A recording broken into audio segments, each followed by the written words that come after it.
Kaixo lagunok! Gaur, elikadura osasungarria eta hidratazioa zergatik diren garrantzitsuak kontatuko dizuegu.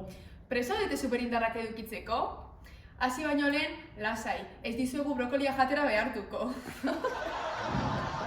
Orain, azalduko dizuet lexiko garrantzitsua. Hiru zatitan banatuko dugu, lehendabizirako elikadura osasungarria, gero hidratazioa eta azkenik nutrienteak.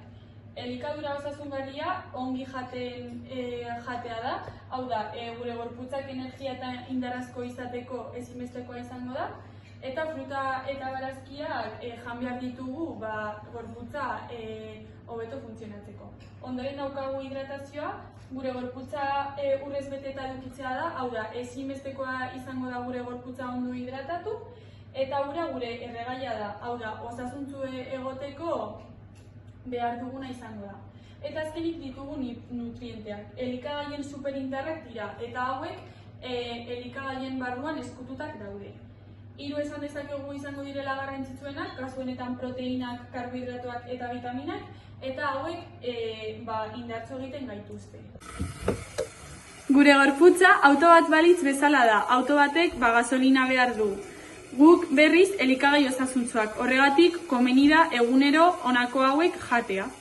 Elikadura osasungarri bat lortzeko hauek dira erosi behar ditugun elikagaiak. Adibidez, barazkiak eta frutak, proteina osasungarriak, adibidez, arraina, lekaleak eta arrautzak, karbohidratoak, pasta, arroza eta gantza osasungarriak, fruitu lehorrak eta oliba olioa. Eta noski, txokolateak ezin dugu gure plater nagusia izan. Hidratazioa, zergatik da garrantzitsua? Gure gorputzaren 160 ura da.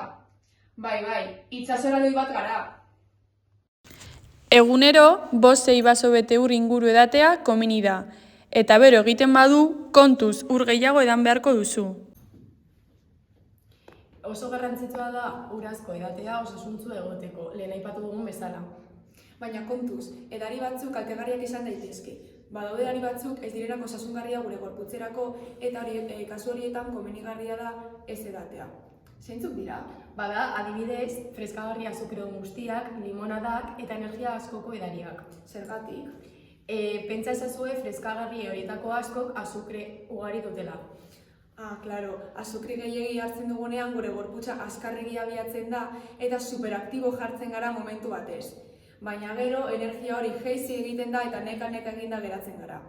Guk gure gorputza zaindu behar dugu. Superheroiak bezala. Zuek ere egingo duzu,